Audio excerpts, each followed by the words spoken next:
누가복음 19장 41절부터 48절까지의 말씀 교독합니다. 41절 제가 먼저 읽습니다. 가까이 오사 성을 보시고 우시며 이르시되 너도 오늘 평화에 관한 일을 알았더라면 좋을 뻔하였거니와 지금 내 눈에 숨겨졌도다. 날이 이를지라 내 원수들이 토둔을 쌓고 너를 둘러 사면으로 가두고 또 너와 및 그 가운데에 있는 내 자식들을 땅에 메어치며 돌 하나도 돌 위에 남기지 아니하리니 이는 내가 보살핌을 받는 날을 알지 못함을 인함이니라 하시니라. 성전에 들어가사 장사하는 자들을 내쫓으시며 그들에게 이르시되 기록된 바 내 집은 기도하는 집이 되리라 하였거늘 너희는 강도의 소굴을 만들었도다 하시니라. 예수께서 날마다 성전에서 가르치시니 대제사장들과 서기관들과 백성의 지도자들이 그를 죽이려고 꾀하되 백성이 다 그에게 귀를 기울여 들으므로 어찌할 방도를 차지 못하였더라. 아멘. 평화의 길이라는 제목으로 하나님의 말씀 전하겠습니다. 예수님이 드디어 예루살렘에 입성을 하십니다. 그동안도 절기 때 예루살렘을 자주 올라오셨는데 이번에는 공식적으로 하나님의 아들, 메시아, 그리스도, 구원의 주님으로서 예루살렘에 입성하는 특별한 시기입니다. 그런데 겸손의 왕이신 예수님은 어린 나귀를 타고 들어오십니다. 사실 어린 나귀는 별로 쓸모가 없습니다. 힘이 약하기 때문이죠. 어른이 타기에는 맞지도 않습니다. 발이 끌리잖아요. 너무 키가 작기 때문에 어른이 그것 타면 마치 세발 자전거 타고 이렇게 가는 것 같은 그런 모습이 됩니다. 조금은 우스꽝스러울 수 있겠죠. 예수님은 일부러 그것을 선택하셨습니다. 스가랴 9장 9절에 예언되는 것처럼 메시아 구원의 주님은 어린 나귀를 타고 오신다라고 예언되어 있는데 예수님은 그 예언을 성취하기 위해서 일부러 그렇게 하신 것입니다. 예루살렘에 입성하시면서 제자들한테 먼저 가라고 말씀하세요. 그리고 어린 나귀를 풀어오라라고 말씀을 주십니다. 거기 가보시지도 않았는데 그 상황을 이미 다 보고 계신 것, 마치 천리안을 갖고 계신 것 같습니다. 바로 예수님이 전지전능하신 하나님이라는 것을 여기서 보여주고 계시는 것이죠. 나귀를 풀어오려고 할 때 그 나귀 주인이 왜 어린 나귀를 데리고 가려고 합니까? 이렇게 물어보면 주가 쓰시겠다 하라. 짧게 말씀을 해주십니다. 진짜 예수님 말씀대로 제자들이 가보니까 거기 어린 나귀가 있고 나귀 주인이 함께 있습니다. 근데 말도 없이 남의 나귀를 풀어가려고 하는 거예요. 어이가 없겠죠. 왜 어린 나귀를 데려가려고 하냐고, 어디에 쓰려고 그러냐고 구차한 설명하지 않습니다.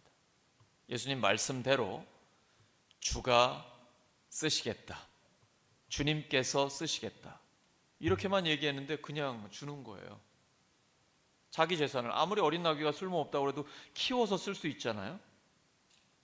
그만큼 주님이라고 하면 누군지 알고 있었던 거죠. 예수님의 이적 중에 가장 놀라운 이적이라고 하면 역시 죽은 나사로를 살린 이적 아니겠습니까? 예수님께서 요한복음 11장에서 죽은 나사로를 살리시고 그 소문이 파다하게 퍼지게 됩니다. 예수님이 죽은 나사로를 4일이나 지났는데 그를 살렸대. 이 소문이 예루살렘에 다 퍼지게 됐고 그 예수님을 보고 싶은 겁니다. 그 예루살렘에 있는 수많은 사람들은 예수님이 이제 예루살렘에 들어온다는 소식을 듣고 종려나무 가지를 들고 예수님을 환영하고 있는 것이죠. 그들도 죽은 자를 살리는 예수님의 놀라운 능력을 보고 싶었던 것입니다. 근데 예수님은 이미 예수님이 그곳에 들어온다, 그 예수님이 주님이다라는 걸 알고 있는 그들에게 소문이 퍼져 있었고 마치 옥합을 깨뜨려 예수님의 장사, 죽음을 준비했던 마리아처럼 그곳에 주님이 쓰시겠다고 하면 기꺼이 어린 나귀를 내어드릴 수 있는 그런 사람이 그곳에 있었던 것입니다. 우리의 삶도 마찬가지입니다. 사람들이 볼 때는 별로 쓸모없어 보입니다. 어린 나귀처럼 어디에 그렇게 대단히 쓸 데가 있겠어? 사람이나 사물이나 그렇게 생각할지 모르는데요. 주가 쓰시겠다 하면 하나님 앞에 귀하게 쓰임받게 됩니다. 마치 어린 나귀처럼 말입니다. 드디어 우리 모든 사람들을 구원하실 예수님이 타고 가실 그 귀한 임무를 어린 나귀가 맡게 되는 것입니다. 주가 쓰시겠다. 주가 쓰시겠다. 바로 여기에 우리는 쓰임받을 수 있는 것입니다. 하나님, 저는 능력이 없습니다. 아는 것도 적고요. 이제는 힘도 연약하고 별로 저는 하나님 앞에 쓰임받을 수 있는 게 없습니다. 그런 말씀하지 마십시오. 하나님의 능력은 약한 데서 완전해집니다. 내가 약할 때에 나의 약함 때문에 주눅 들지 마세요. 나의 약함 때문에 하나님도 약해지는 것 아닙니다. 오히려 나의 약함 때에 하나님의 능력은 완전하게 나타납니다. 그것은 내 능력이 아니라 하나님의 능력이기 때문입니다. 예수님이 말씀하시면 말씀하신 그대로 됩니다. 예루살렘에 입성할 때에 제자들에게 미리 말씀해 주셨습니다. 거기에 가면 어린 나귀가 있고 나귀의 주인이 있을 텐데 그 주인이 물어보면 주가 쓰시겠다 하라. 제자들은 그냥 예수님이 말씀하신 대로 갔습니다. 그랬더니 그대로 만나게 됩니다. 신앙생활은 철저히 말씀 중심입니다. 예수님 말씀하신 그대로 되기 때문입니다. 나에게는 능력이 없지만 내게 능력 주시는 자 안에서 내가 모든 것을 할 수 있습니다. 우리의 사업도, 우리의 공부도, 취업도, 결혼도, 우리의 교회도 내게 능력 주시는 자 안에서 내가 모든 것을 할 수 있습니다. 믿는 자에게는 모든 것이 가능합니다. 할 수 있거든요. 무슨 말이냐? 믿는 자에게는 능치 못할 일이 없느니라. 이 하나님의 말씀을 붙들고 나아갈 때 그 말씀대로 이루어지는 것입니다. 누가복음 19장 32절입니다. 시작. 보내심을 받은 자들이 가서 그 말씀하신 대로 만난지라. 다시 한번요. 시작. 보내심을 받은 자들이 가서 그 말씀하신 대로 만난지라. 말씀하신 대로, 예수님이 말씀하신 그대로 이루어졌습니다. 예수님이 어린 나귀를 선택했을 때 예수님의 말씀 한마디, 행동 하나는 전부 다 예언을 성취하시는 것입니다. 예수님이 오기 몇백 년, 1000년 전까지 보고 있습니다. 예수님이 오신다고, 우리를 모든 죄에서 구원하실 메시아 그리스도, 구원의 주님이 오신다고 예언이 되어 있습니다. 그리고 예수님은 오셔서 마태, 마가, 누가, 요한복음, 사복음서를 통해 그 예언을 하나하나 성취해 가십니다. 지금 이제 마지막 십자가를 지시기 위한 그 작전, 인류 역사의 최고의 작전입니다. 모든 사람을 죄에서 구원하실 십자가 작전을 위해서 들어가실 때에 어린 나귀를 타시는 것도 마찬가지입니다. 스가랴 9장 9절입니다. 시작. 시온에 따라 크게 기뻐할지어다. 예루살렘에 따라 즐거이 부를지어다. 보라, 내 왕이 내게 임하시나니 그는 공의로우시며 구원을 베푸시며 겸손하셔서 나귀를 타시나니 나귀의 작은 것 곧 나귀 새끼니라. 바로 이 말씀을 이루기 위해서 예수님이 일부러 어린 나귀를 타고 온 것입니다. 여러분 한번 상상해 보세요. 세발 자전거를 타고 예수님이, 30대 초반의 예수님이 세발 자전거를 타고 이렇게 갈 때 우리 예성이나 수지나 어린이들이 보면 어떨까요? 굉장히 우스꽝스럽고 재미있을 거예요. 늘 예수님 곁에는 어린아이들이 몰려왔습니다. 예수님은 겸손한 왕입니다. 세상의 통치자들처럼 공권력을 가지고 어떤 금력이나 권력을 가지고 사람들을 지배하거나 착취하거나 군림하는 그런 분이 아닙니다. 예수님은 능력이 있지만 모든 사람을 살리기 위해 스스로 자기를 낮추고 생명을 내어주시는 그런 분입니다.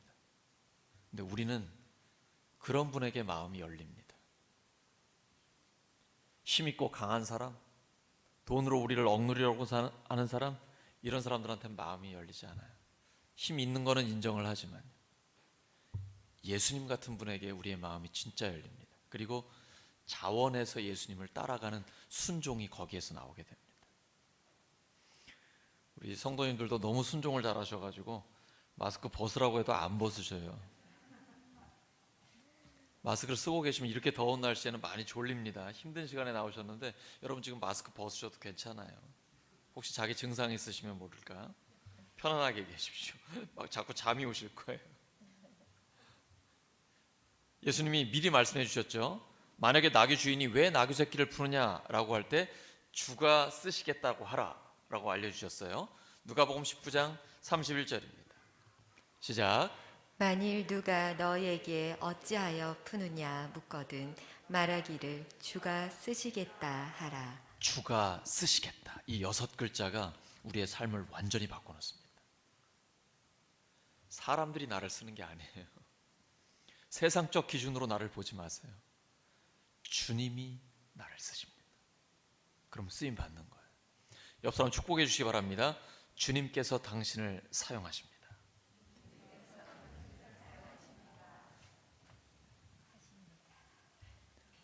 주가 쓰시겠다.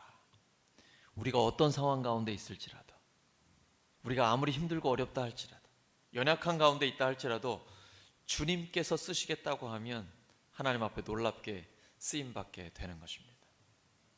예수님이 이렇게 어린 나귀를 타고 갈 때 사람들은요, 가난하기 때문에 예수님 앞에 그 레드카펫 같은 좋은 거를 쫙 깔아드리지를 못해요.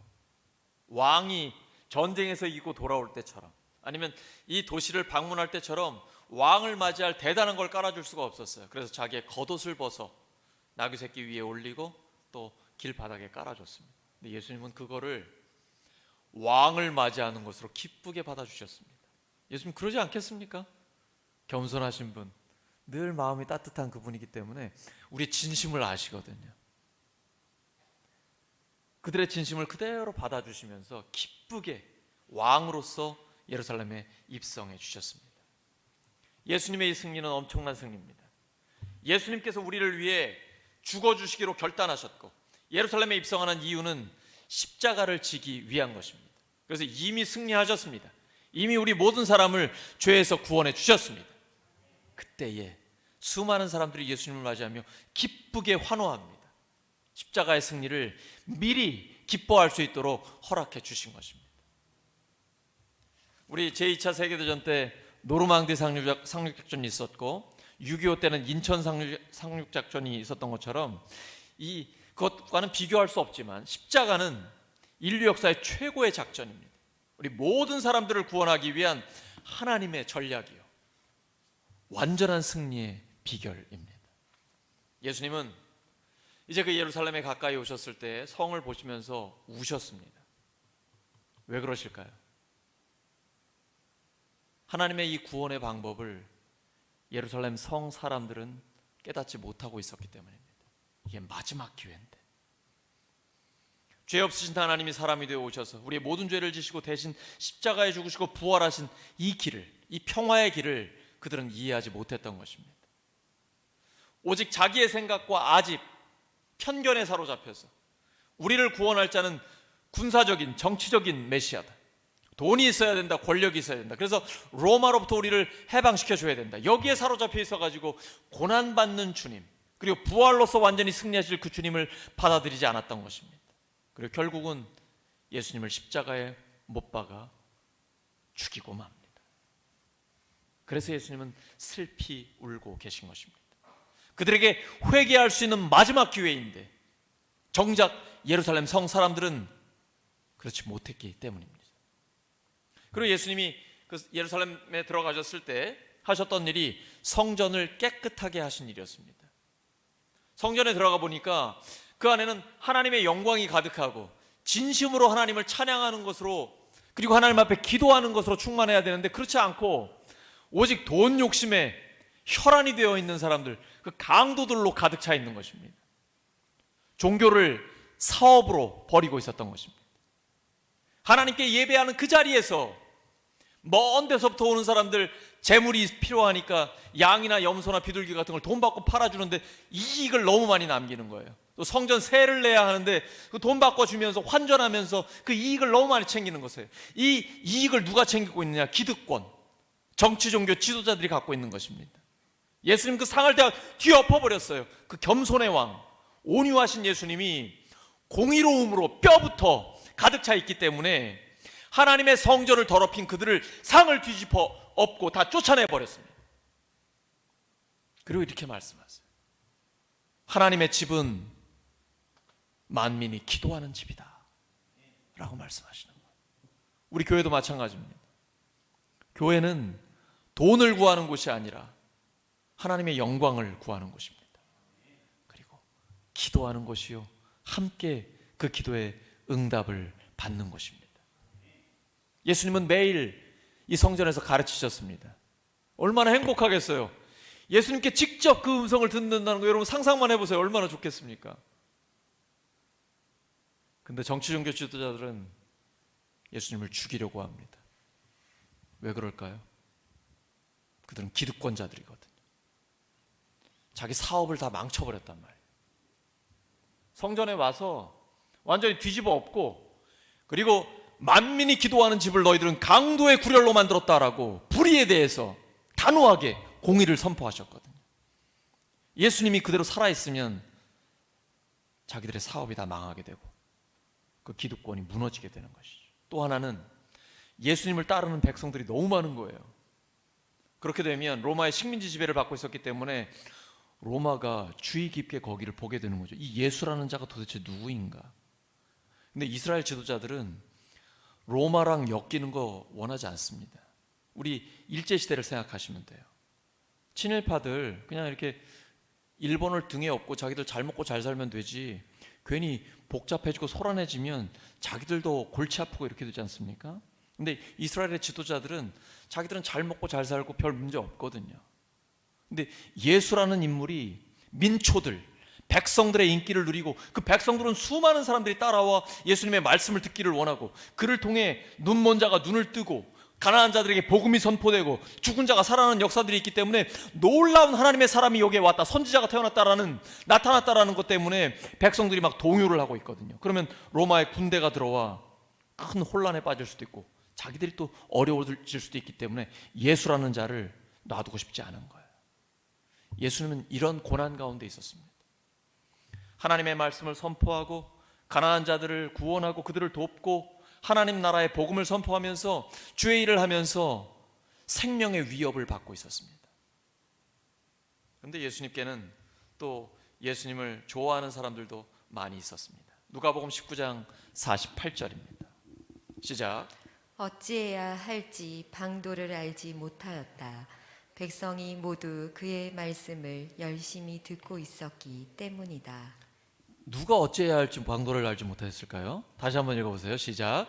어찌해야 할지 방도를 알지 못하였다.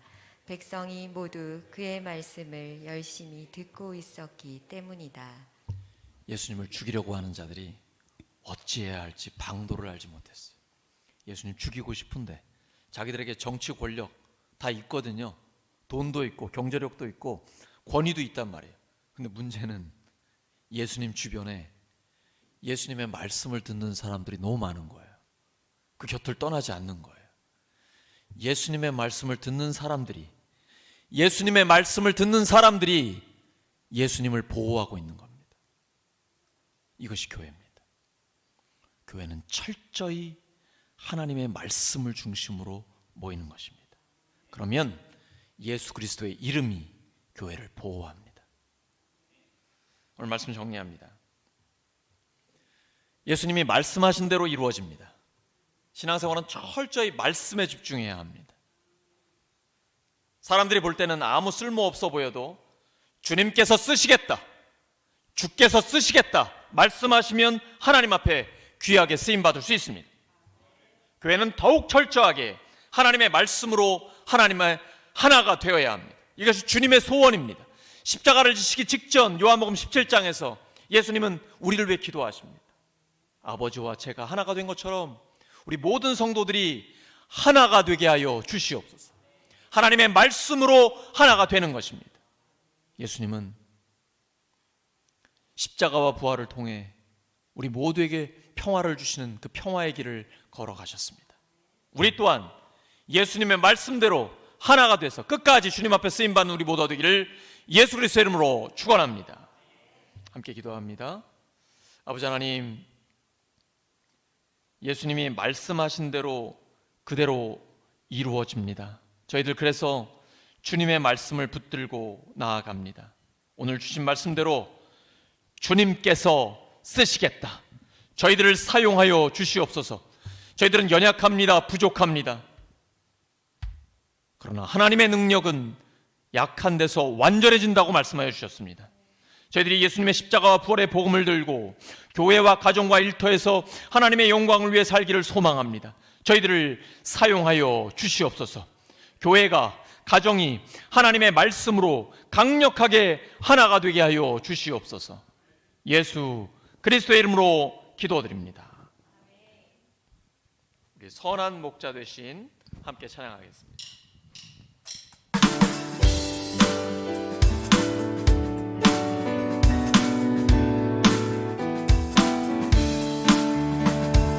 선한 목자 되신 우리 주 항상 인도하시고 방초동산 좋은 곳에서 우리 먹여주소서.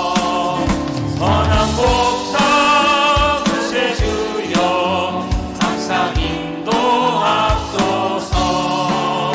선한 목자 구세주여 항상 인도하소서. 양의 문이 되신 예수여 우리 영접하시고 길을 잃은 양의 우리를 항상 인도하소서. 선한 목자 구세주여 기도 들어주소서.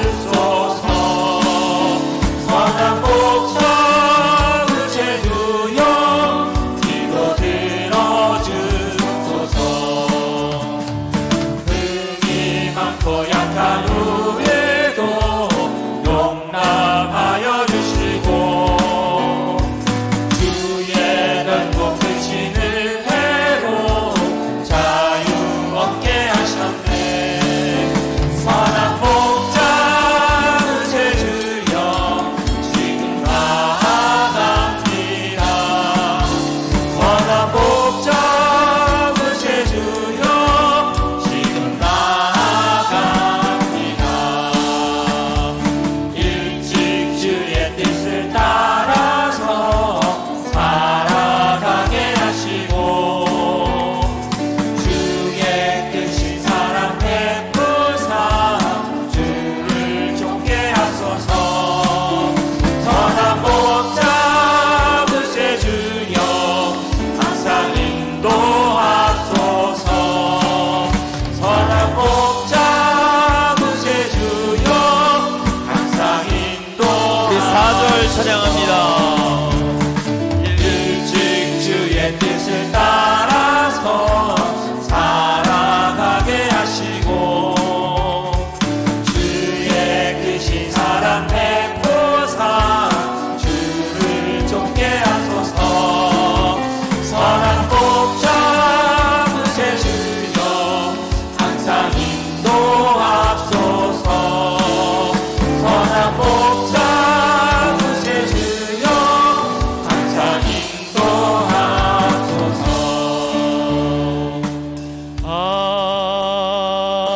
아멘. 이 시간 함께 기도합니다. 우리가 말씀 붙들고 기도합니다. 예수님 말씀하신 대로 이루어집니다. 주님께서 우리를 쓰시겠다고 하십니다. 우리 하나님의 말씀으로 하나가 되게 하여 주시옵소서. 교회와 가정이 하나님의 말씀으로 강력한 하나가 돼서 주님과 함께 그 평화의 길, 평화를 만드는 사람 되게 하여 주시옵소서. 우리 합심기도 제목 가지고 함께 기도할 때 주님이 응답하시다는 확신 가지고 주여 한번 부르고 담대하게 나갑니다. 주여. 아버지 하나님 감사합니다. 주님 말씀하신 대로 이루어지니가 말씀하신 대로 이루어주실 줄로 믿습니다. 주님께서 쓰시겠다고 하십니다. 주님께서 저희들을 사용하여 주시옵소서. 교회와 가정이 철저히 하나님의 말씀으로 하나 되게 하여 주시옵소서. 주님과 함께 평화의 길을 걷기를 원합니다. 평화를 만드는 사람이 되기를